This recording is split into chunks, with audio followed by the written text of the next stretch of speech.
So millennials get a bad rap.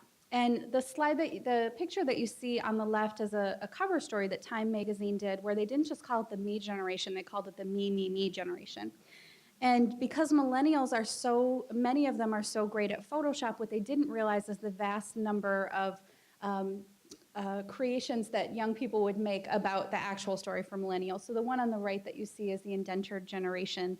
And I think what people forget is that millennials are growing up and have grown up in an era of war, terrorism, school shootings, a hyper competitiveness that starts even at preschool that's very different than how many of us have grown up.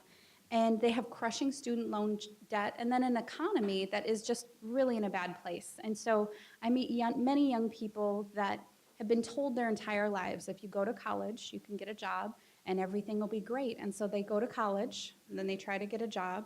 The economy's terrible, so they go back to college, and they get a master's degree. And I've got some friends that are working on the PhD now, because there's a big hope that at some point that story is going to be true. So I think as we think about millennials in particular, think about the unique circumstances that they've been growing up in. A national study found that 63% of millennials have a BA. And that's higher than the number that we saw a little bit earlier, but these are millennial workers, folks that are actually in the workplace. And the interesting thing is the most commonly reported jobs for millennials are ones that you actually don't need a bachelor's degree for. So in this time, to compete for a job, you have to have a bachelor's degree. It's just a baseline expectation. But then it isn't a special thing like it used to be before. So it becomes this thing where the bar is constantly getting higher and higher. So the most common jobs for millennials include merchandise displayer, clothing sales representative, and cell phone representative. So that's a lot of student loan debt for retail jobs. And I think that's where some of the frustration comes from. Now, when millennials get sick of being asked why they still live with their parents and they haven't found a real job yet, they do things like creating the old economy Steven meme to vent their frustrations.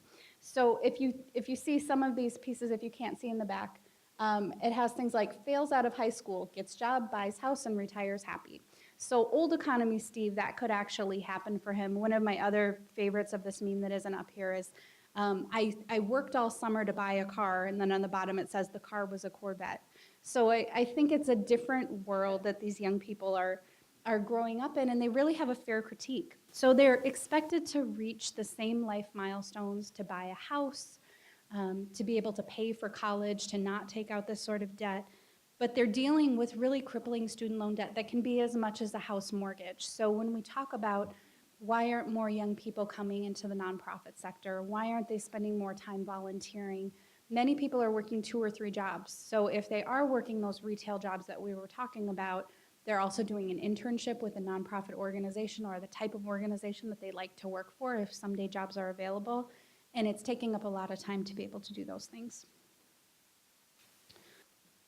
So one of the things that I think is really important is when it comes to civic engagement, young people aren't going to engage in the same way that baby boomers have engaged. There was a book that came out years ago called Bowling Alone, and the whole thesis of the book was people no longer join bowling leagues, and it's the end of civil society as we know it. And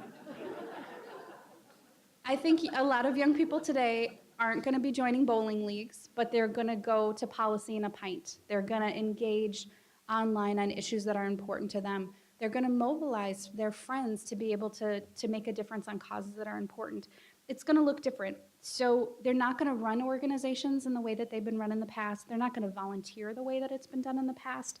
And I think every single generation worries, will the next generation preserve this quality of life that we built? We've spent all this time building this community, and are young people going to continue that work? And spoiler alert, they are not going to. They're going to do completely different things. They're going to tear it apart. They're going to take what works. They're going to build new things. And that's how humanity progresses. And I know that that is really tough for all of us to, we look at institutions that we worked at for a long time, and I've heard from many people that worry about what's going to happen to the Lions clubs. There's less people that are joining. What does that mean for our society? People are going to join different things, and that means some of the institutions and the ideas that we love are going to disappear in that process. But that has always happened since the beginning of time. So the piece that I really appreciate about this quote is that this is a forever worry. We always worry, is this next generation going to do a good job, and are they going to be able to take the baton? And every time it gets worked out. I know that there were a lot of greatest generation folks that were not too happy with the baby boomers and what they were doing to society. It all worked out eventually. So we just have to kind of get through it together. Some are still working through it. There you go. So how do we do this? If you want to cultivate civic leadership amongst young people and you're a more senior leader in the field, the first thing you have to do is challenge your mental model of what leadership is. If you have one vision of what a leader looks like, and I try not to give this example, but I can never stop myself, so I'm going to. If you think that a leader is a 6'2" tall white man with sort of graying temples that looks really distinguished, and that is your only vision of who can be a leader, you miss everybody else that's in the room that has the potential to be a leader. And so that's a personal process that we all have to go to understand that leaders look very different. And there are lots of people that lead in very different ways, and you have to give the time and space for people to be able to do that.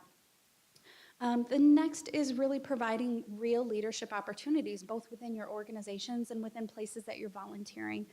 Find actual opportunities for people to grow and to contribute. If it is always about stuffing envelopes, it's no wonder people don't want to volunteer. People want to make a difference in organizations, and we have to find the space for them to do that.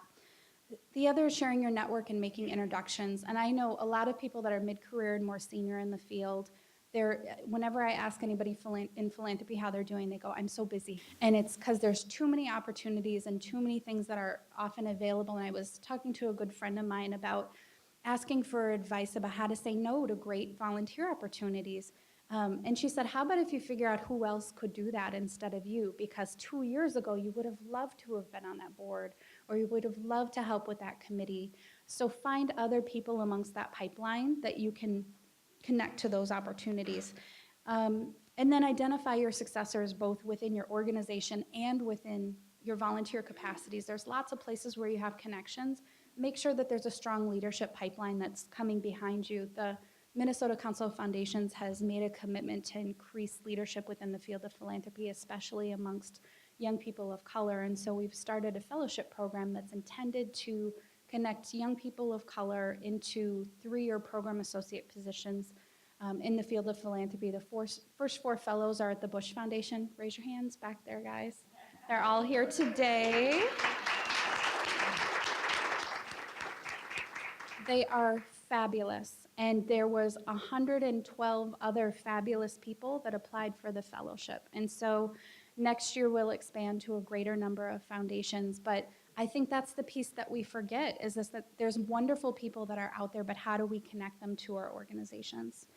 And then think about the leadership pipeline that you're building behind you. So this goes for millennials too. Wherever you are in your career path, there is somebody else that wants to be in that space. And so help figure out who you're moving along and who you're helping to push in front of you. There's many young people that I mentor that I would love for them to be my boss someday. So how do you help give people the skills so that they're able to do those sort of positions? And then for millennials, how to develop that civic leadership. So each of us has specific passions and ways that we want to improve the world. And I've heard from many people that they're passionate about lots of things and they're not sure where they should really focus their time and energy. So if you're having, and even if you're not a millennial, I know there's other folks that are in this place of trying to figure out what to do. If you're in the place where you're trying to narrow what your passion is, there's a great exercise that I recommend, and it's called the Bush Fellowship Fantasizing Exercise, and it's in honor of our next speaker. As many of you know, the Bush Foundation has a wonderful leadership fellowship program. And I've noticed when the application time comes and people are starting to talk about it, there's this collective fantasizing that happens, especially in the nonprofit field, about, oh, if I applied for that, here's what I would do. What I encourage you guys to do is actually fill out the application. You don't have to apply for the fellowship if you don't want to, but going through the process of really narrowing what are the things that you're passionate about and what's the change that you want to create in the world is a great activity for anybody. And the big secret is you don't need to be bestowed a fellowship to be able to create the sort of change that you want to create in the world. make the time and space to be able to do those things yourself. So when you meet many of the fellows, they've got a big plan about doing informational interviews and reading things that are in the field and writing about things that they're interested in and connecting. You can do all of those things without a fellowship. And so make sure that you're creating the time and space to do that. And then the other piece is a mentor or a coach. So working with somebody that can help you develop that clarity, build a network of support so that you can really figure out what are the places that you'd like to create that change in the world. You can join a committee. You can join a board of directors. Many nonprofits are always looking for great board members, especially if you have social media skills. I've heard from too many boards that say, if somebody could just help us figure out this darn Twitter thing, Compass 14, have them come and join the board. Or run for office. There's lots of different places where you can influence our local community, but it's just taking the step and figuring out where is the place that you can make a difference.